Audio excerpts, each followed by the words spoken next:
Saudara polisi hari ini melakukan olah tempat kejadian perkara terkait kasus tewasnya perempuan terjatuh dari lift Bandara Kuala Namu, Sumatera Utara. Polisi selidiki ruang celah di dasar lift. Lebih lengkap kita akan bahas bersama dengan pengamat kebijakan publik yang juga pengamat aviasi, Alvin Lee. Selamat petang, Pak Alvin.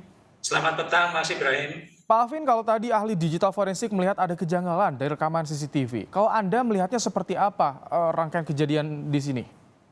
Ya memang yang agak kurang masuk akal itu bagaimana pintu lift yang seharusnya tidak bisa dibuka itu bisa dengan mudah terbuka dengan tangan kiri dari korban, seorang perempuan yang tidak terlatih dan mestinya kekuatan tangan kirinya itu juga bukan tangan utama, bisa dengan mudah membuka pintu sehingga kemudian perempuan tersebut terjatuh. Ini menunjukkan adanya sesuatu yang tidak beres pada lift itu. Nah, apakah ini karena perawatan yang kurang baik atau ada masalah-masalah teknis lainnya?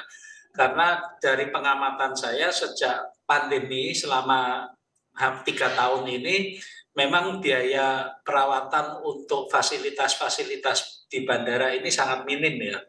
Ada beberapa fasilitas misalnya seperti lift, eskalator, itu juga ketika terjadi kerusakan diperbaiki sebisanya saja karena memang anggarannya sangat terbatas. Nah, saya khawatir ada keterbatasan anggaran ini yang kemudian menyebabkan kondisi lift itu tidak dalam Pak Alvin, kondisi 100%. Pak Ya. Alvin, apakah Anda familiar dengan lift yang ada di Bandara Kuala Namu, termasuk tadi lift yang menjadi sorotan memiliki 2 pintu yang berlawanan arah?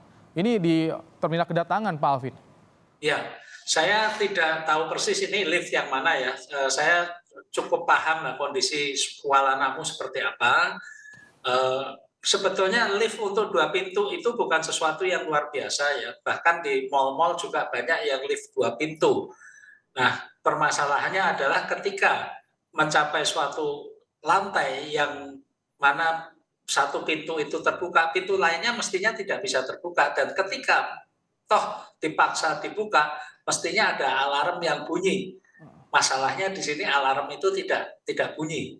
Dan juga ada CCTV, baru setelah 3 hari korban meninggal itu baru ketahuan. Ini menunjukkan ada suatu masalah dalam sistem pengawasan di Kuala Namu juga. Demikian, Mas. Pengawasan dan keamanannya dipertanyakan. Sekelas Kuala Namu International Airport, kemudian juga mobilitasnya tinggi di sana. Lift jadi sarana yang vital, yang paling banyak digunakan tentunya. Ini keamanan seperti itu, apa yang Anda lihat dari sini, Pak Alvin? Ya, ini merupakan celah keamanan yang serius ya, karena semua bandara itu masuk klasifikasi sebagai objek vital nasional, sehingga pengawasan keamanannya itu selalu menjadi prioritas. Nah, ini apa yang terjadi di Kuala Namu sudah menunjukkan adanya celah keamanan di sana, bagaimana sesuatu yang terjadi di dalam lift dan sebenarnya juga terekam dalam CCTV, namun terlewatkan oleh petugas keamanan. Jadi di sini bukan alatnya saja, yang saya khawatirkan adalah kompetensi petugasnya. Apakah para petugas ini betul-betul konsentrasi, mengawasi, apalagi setelah ada laporan orang yang hilang, itu juga tidak ketemu, baru setelah petugas perawatan lift menemukan jenazah baru terbuka semua ini. Ini merupakan sesuatu yang serius dan saya mendorong agar Kementerian Perhubungan itu melakukan audit tidak hanya di Kuala Namu tapi di semua bandara tentang fasilitas-fasilitas publiknya, tentang keamanan, SOP ada, peraturan ada, tapi apakah benar-benar diterapkan sebagaimana mestinya atau tidak. Pak Demikian. Alvin, ini pelanggaran bisa masuk ranah pidana atau seperti apa? Kebijakan publik, maladministrasi atau seperti apa? Karena tadi ada lima pegawai yang dinonaktifkan mulai dari tingkat manajer hingga security. Ya, ya, insiden ini dapat kita lihat dari, saya melihatnya dari 3 aspek hukum ya. Yang pertama dari undang-undang tentang penerbangan, ini ada peraturannya juga bahwa penyelenggara bandara itu harus memelihara kelaikan fasilitas bandara, dan apabila perawatannya tidak sesuai dengan standar, itu bisa dengan peringatan, pencabutan izin atau pembekuan izin. Kemudian saya juga melihatnya dari Undang-Undang 25 tahun 2009 tentang pelayanan publik, karena ini terjadi di fasilitas bandara yang merupakan fasilitas pelayanan publik, bahwa penyelenggara bandara ini juga bertanggung jawab terhadap pemeliharaan, penggantian sarana, dan sebagainya. Nah, apabila ternyata penyelenggaraan pelayanan publik ini tidak memenuhi standar dan sampai terjadi jatuh korban jiwa, ini memang ada sanksinya. Kalau dari administrasi pelayanan publik itu dibebaskan dari tugas, dipecat dan sebagainya, tapi juga diatur bahwa apabila ternyata ada unsur pidana di sana, itu penyelenggara dapat ditindaklanjuti. Tanggung jawabnya sampai selevel mana Pak Alvin? Kalau misalkan ada unsur kelalaian, bahkan tadi disinggung unsur pidana, tanggung jawabnya sampai level mana? Ya, kalau ternyata ada unsur pidana, itu kita masuknya ke KUHP, Kitab Undang-Undang Hukum Pidana.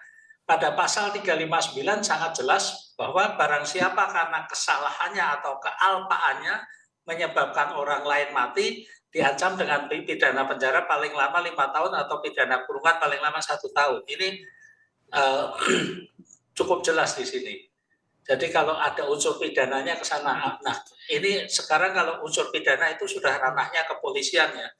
Kalau tadi kelalaian itu bisa menyentuh sampai level mana untuk tanggung jawabnya? Apakah di Angkasa Pura atau sampai level atasnya lagi atau seperti apa Pak Alvin? Ya, ini yang menarik adalah Bandara Kuala Namu ini sebenarnya sudah lepas dari Angkasa Pura II.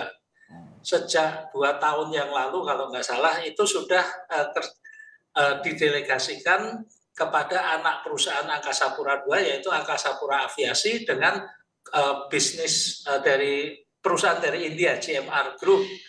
Nah, anak perusahaan ini juga sudah mendapatkan izin badan usaha bandar udara yang terpisah dari Angkasa Pura II. Jadi dalam hal ini tentunya tanggung jawab itu ada pada Angkasa Pura Aviasi yang bekerja sama dengan GMR.